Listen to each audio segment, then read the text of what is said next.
welcome back to Mancinima. I hope you've all been keeping well. I bet you can't guess what movie we're going to go and see today, can you? That's right, we're going to go and see Barbie. No, anyway, you know what movie we're going to go and see. Before we get into that, if you could do the usual for me, if you could do the like button, click on that thumbs up button, doesn't cost you a penny, that'd be great. If you're new to the channel, if you could please subscribe to the channel, that would be fantastic. We've got loads of interesting videos on this channel now, from film reviews to kind of conventions and things like that. So lots for you to see, and yeah, just basically share this video around once you've seen it if you've enjoyed it. Right, so the movie today is Indiana Jones, obviously, and the Dial of Destiny, which opens at cinemas tomorrow, which is Wednesday the 28th. I'm doing this little intro on the Tuesday with the 27th. What I know of the plot synopsis isn't much, but I'll give you what I know. It's not going to spoil things for you, I hope.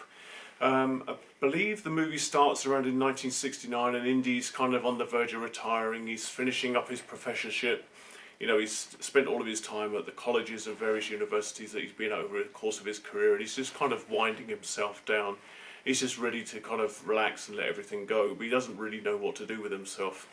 That is until his goddaughter, I believe, Helena Shaw, played by Phoebe Waller-Bridge, she turns up and she tells Indy that she's found part of the Archimedes dial, which is a device which detects fissures in time, and she's wanting to go after it. And of course she goes after it, takes it, and intends to sell it off to the highest bidder to make a load of money for herself. Of course, Indy knows the danger that is involved in this dial. It's something that he's been after since 1944, and there's a flashback where we see him back in 1944 going after the dial with Elena's father, played by Toby Jones. And of course he realises what their problem is, and he's got to go after her and try to regain the dial so it doesn't fall into the wrong hands. And the wrong hands are actually those of Kurt Voller, I think that's what his name is.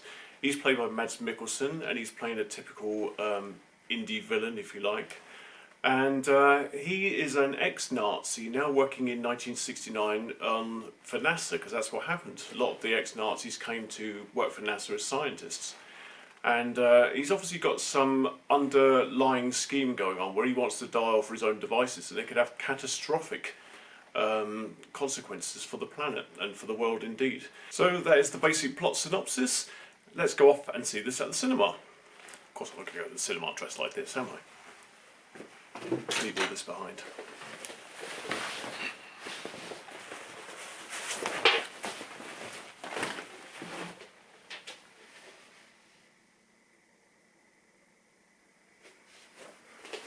Actually, I will just take the jacket. It's another hot, muggy day. Why the hell did I decide to wear this jacket? Who knows?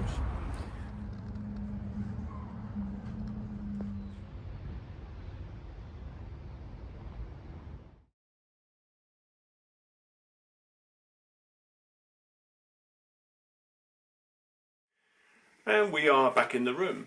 Now, before we get on to the review of Indiana Jones and the Dial of Destiny, I just want to show you this. This was the popcorn tub, or hat, if you like. It says Indiana Jones on the side there, if you can see it. And this was sent to me by my good friend, Mr. Steve Brown. So thank you very much for that, Steve. I appreciate that. Our Odeon didn't have any, so thank you for sending me that. I really appreciate it. Right, on to the review for Indiana Jones and the Dial of Destiny then. So, as I said, leaving the cinema, I was kind of disappointed, but let me tell you what I'm thinking about that and how I came to that conclusion. The beginning of the film is really good. Indy is kidnapped by these German officers. He's got a bag over his head, it's ripped off, and you see the de-aged Harrison Ford. Now, for most of this sequence, the entire sequence I'm going to be talking about now, the CGI on this is very, very good. However, there are moments where he kind of looks like a video game character, and the other thing I'll say about it is that when he starts talking, you've got the young Indiana Jones's face with the old Indiana Jones's voice, and it sounds a little bit weird. It kind of throws you off for a little bit. You're kind of like, well, hang on, that voice doesn't match that face. It sounds a little bit too growly, a little bit too old, a little bit out of breath, like Harrison is nowadays. So yeah, that might throw you for a little bit. However, put that to one side.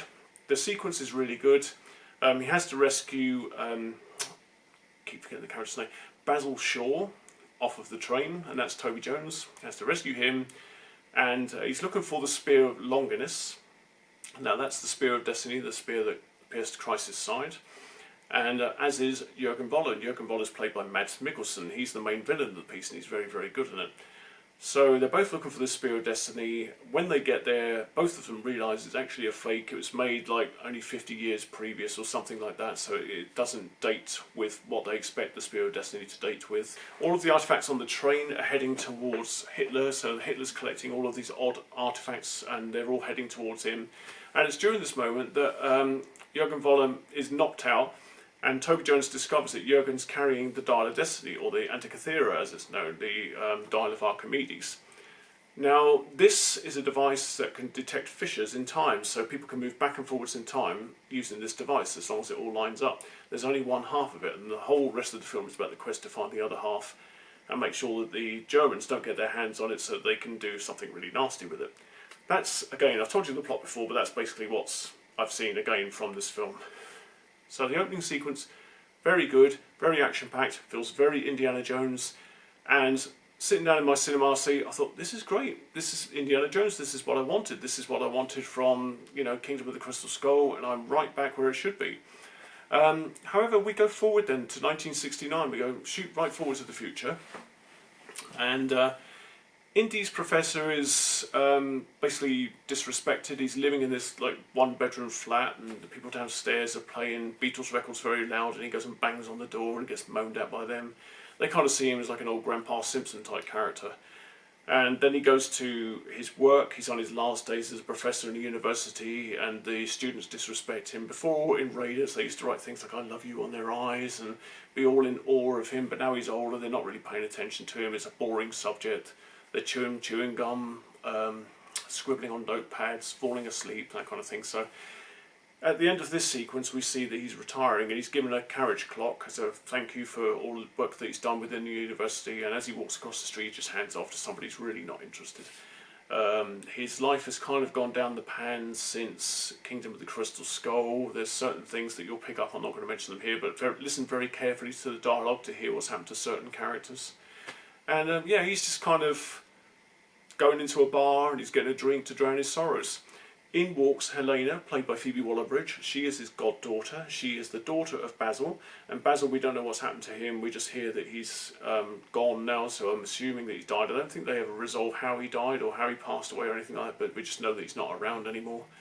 And she's searching for the Archimedes dial, and she kind of says to Indy, you know, can you help me find this, that and the other? So he takes her to a museum, and it shows her suit that he's still got the half of the dial. She promptly takes it off him. She's chased by a load of villains. She separates herself from Indy. The villains go after Indy. He makes his escape, and the adventure kind of starts from there, really. So far, so good. It's all a great setup, great characters. Everybody's really entertaining. I know a lot of people were going after Phoebe Waller-Bridge, saying, "Oh, you know, female Indiana Jones is going to take over all this business." Anything I can say, she's very good in this film. She's a very good character, very interesting character, probably the better character out of Indy and her, to be honest with you. She's the more interesting one. She's the one who's kind of doing all the stuff that Indy used to do. So yeah, I think Phoebe Waller-Bridge did a fantastic part with Helena. I thought she was a good character. As is everybody else we've met up to now. Toby Jones was great as Basil, her father. Obviously Harrison's great as Indiana Jones. There's other characters we meet along the way. We've got John Rhys-Davies back as Salah. He makes in a couple of appearances in this film. You've got Antonio Banderas. He turns up. There's a kid that hangs around with Phoebe Waller-Bridge. Now, he's not quite short round. You kind of wish he was short round, but he could be a little bit irritating from time to time. But he was okay, but he just kind of, you get the feeling he's in the way every now and again. But yeah, overall the film is okay. It moves along at a great pace. There are moments when it does dip down low and you just think, oh, come on, get on with it, and the story's kind of plodding along and things like that. But yeah, overall it's generally enjoyable. The film does, however, when it comes to its end, I won't tell you what the end is, but when it comes to its end, you want it to be, because this is the end of the Indiana Jones saga, this is the entire end of his story, you want it to be some big, triumphant, big, build-up final battle kind of thing that Indy can go out on a high and you go, yeah, that's the hero that we remember from Raiders and Temple of Doom and Last Crusade and stuff like that. You really want that, but you don't get it. There's this moment where they go to this place and, you know, the main villain is dispatched with, as they always are, I won't tell you how, but the story just kind of peters down from there. It kind of ends on a bit of a slump. It's a bit of a, you know, it's not a down feeling. It doesn't depress you or anything like that. You just feel like it should have been something more for the last film in this saga. It should have been a higher climber, if you like, but it doesn't. It just kind of really kind of peters out, is the only way I can describe it. So it's a little bit disappointing, and I think that's the main thing that I dragged away from it, is that on the whole, it's got good moments, this film. It's great to see Harrison back as Indiana Jones. I love the character. I've always loved the character, ever since Raiders. But this is one of the weaker entries in the entire Indiana Jones franchise, and I hate to say it, but it's probably weaker than Kingdom of the Crystal Skull. I think it's missing the magic touch that Spielberg and Lucas brought to it. Even though Crystal Skull was much maligned and a lot of people hate that movie, there was some of the Spielberg magic and the Lucas magic in that film, and you do miss that in this movie. You feel like it's maybe, like with Toy Story 4, I feel like it's a movie too far, and we probably should have left things, we really probably should have left things at The Last Crusade, because the 3 or 4 guys, I should say, riding off into the sunset at the end of Indiana Jones and the Last Crusade was the absolute perfect ending. The time to make Indiana Jones films after that was throughout the 90s up until the early 2000s, but considering we came back with Kingdom of the Crystal Skull in 2008, and then, you know, so much later for this one in 2023, they've left it too long for this character, and it's a great shame, because, you know, he's a fantastic character, Indiana Jones. He's one of the best action-adventure characters we've ever had on screen. And to now have 2 kind of entries that have kind of just limped out is a huge disappointment. However, that said, I don't want to dissuade you from going to see this one at the cinema. It's not a bad movie. There are some great moments. You may get something out of it that I didn't get out of it. You may enjoy it much, much more than I did. So please do go see this one at the cinema. Support the movie as best you can. You know, if I was going to give this movie a mark out of 10, I'm sad to say it's probably going to be about a 6.5 or a 7. Out of 10, so that's probably where my mark sits. I'm going to see it again over the weekend, and maybe that'll change my mind. Maybe I'll see something else in it that I'll think, oh, you know what, I was a little bit harsh. But for the moment, this is my first reaction straight out of the cinema I've seen this film. It's a 6.5 or a 7 out of 10 for me, and it's disappointing because this was the movie that I was looking forward to the most this year. Like I say, my opinion may change when I go and see it again. If you're wondering about this t-shirt, Indiana Jones and the Passage of Time.